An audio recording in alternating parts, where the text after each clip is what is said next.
The Nile, a shimmering ribbon of life, snaked through the heart of Dalia's village. Every day, it whispered secrets to the papyrus reeds swaying on its banks, secrets that Dalia longed to capture in her stories. Unlike the vibrant tales spun by her grandmother, Nana Amoni, Dalia's narratives felt flat, like faded tapestries. The villagers listened politely, but their faces lacked the spark of wonder Nana Amoni so effortlessly ignited. One moonlit evening, Dalia sat by the river, frustration gnawing at her heart. "Oh, great Nile," she confided, her voice barely a whisper, "I want to tell stories like Nana Amoni. Stories that transport people, that make them laugh and cry." The river gurgled softly, its current seemingly quickening. Suddenly, a brilliant, pearlescent glow emerged from the depths.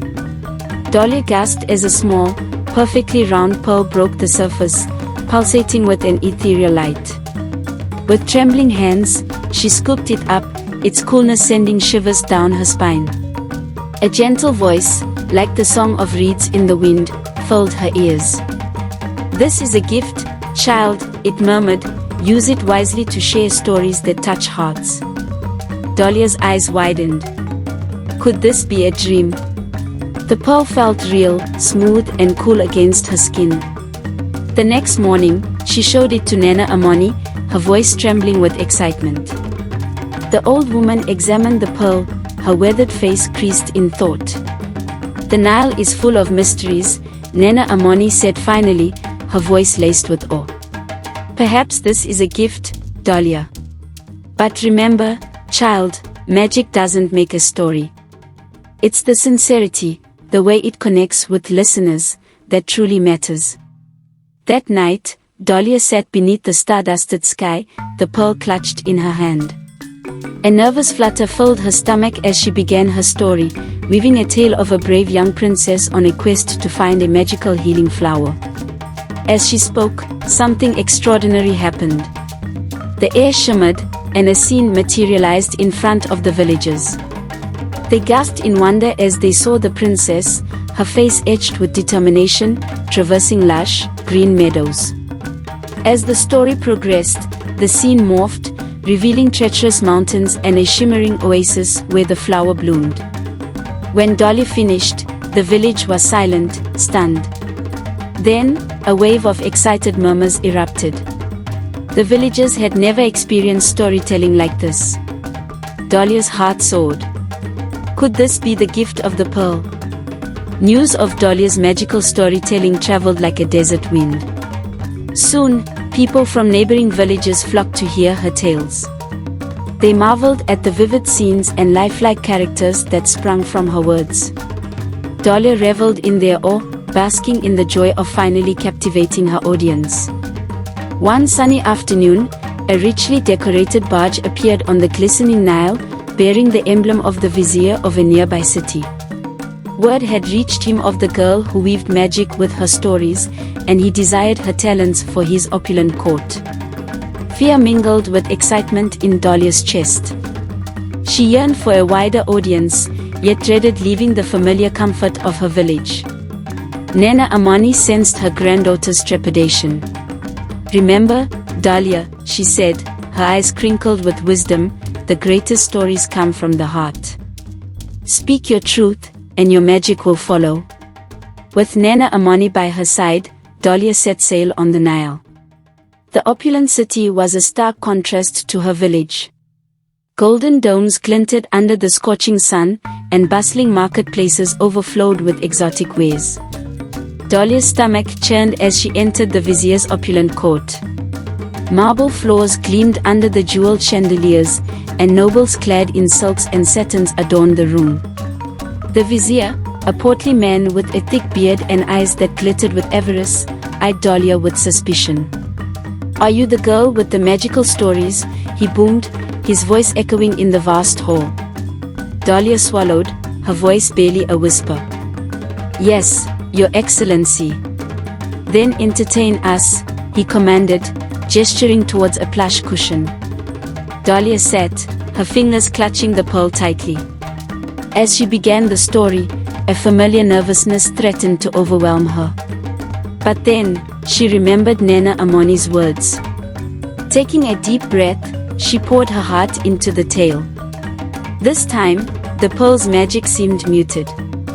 The air shimmered faintly, but no scenes materialized. Dalia's voice faltered as she saw the bored expressions on the faces of the courtiers. Panic surged through her. Was the pearl's power limited to her village? Humiliation burned in her throat. She stumbled through the story, the vibrant emotions missing from her voice. When she finished, a heavy silence descended upon the court. The vizier's scowl deepened. "Is that all?" he sneered. "Where is the magic I was promised?" Tears welled up in Dalia's eyes. Shame gnawed at her. Nana Amani, sensing her granddaughter's despair, stepped forward.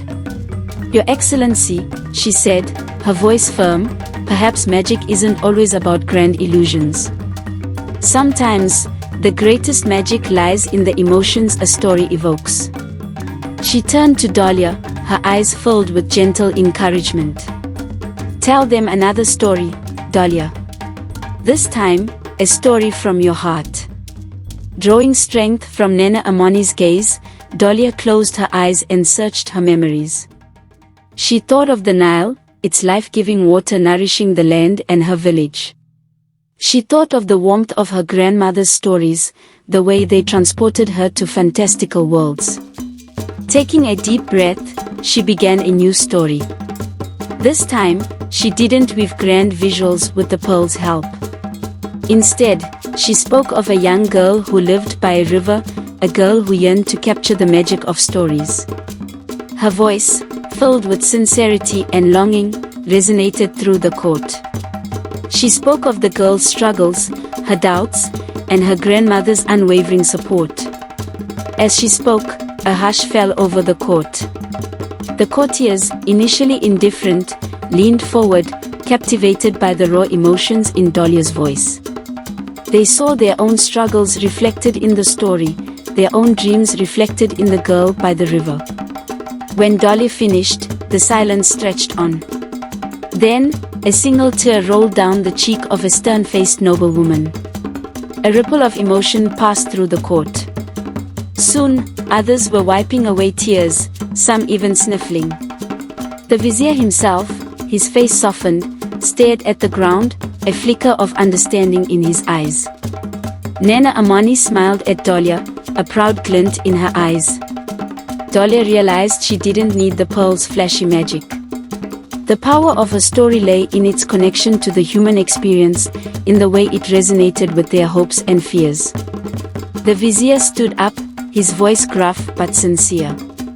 "That," he said, "was a story that truly touched the heart. You are a gifted storyteller, Dalia." Overcome with relief and joy, Dalia bowed her head. She had learned a valuable lesson that day. The true magic of storytelling wasn't in creating illusions, but in forging connections, in weaving tales that resonated with the human spirit. The villagers welcomed Dalia back with open arms, their pride in her swelling. News of her performance at the vizier's court spread far and wide. People from all over the region started visiting Dalia's village, not for the magical illusions, but for the emotional journeys her stories provided. Dalia continued to tell her stories, her voice growing stronger and more confident with each tale. She learned to use the pearl subtly, enhancing moments in her narratives rather than relying on it for spectacle. Nana Amani, years later, Dalia became renowned as a master storyteller. People came from far and wide to hear her tales, not for the magic, but for the way they transported them, touched their hearts, and reminded them of the shared human experience. Dalia, the girl who once longed to capture the magic of stories, had become a weaver of magic herself, a magic woven from words and emotions, a magic that echoed through the ages, carried by the whispers of the Nile. Decades flowed by like the ever-present Nile. Dalia, now a woman with silver streaking her once raven hair, continued to enthrall audiences with her narratives. However, a new challenge arose, a creeping apathy amongst the younger generation.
Dalia, initially hesitant, eventually agreed. She saw the potential to reach a wider audience, to keep the art of storytelling alive in a world increasingly dominated by technology. Layla, with Dalia's guidance, crafted a magnificent device, a shimmering orb that housed recordings of Dalia's stories. When activated, the orb projected scenes and characters, but the heart of the experience remained Dalia's voice, filled with emotion and wisdom. The device became a sensation. Children, captivated by the interactive elements, flocked to Dalia's stories. However, technology never overshadowed the essence of storytelling. Dalia's voice, seasoned with experience and radiating warmth, continued to be the guiding force, reminding them of the beauty and power of traditional narratives. Years later, Dalia, frail but her spirit undimmed, sat surrounded by young faces, their eyes filled with wonder. Her voice, a gentle whisper now, told stories of her youth, of the Nile, and the magical pearl. The orb, a testament to Layla's creation, captured Dalia's legacy, ensuring that her stories would continue to touch hearts, bridge generations, and carry the magic of the Nile far and wide.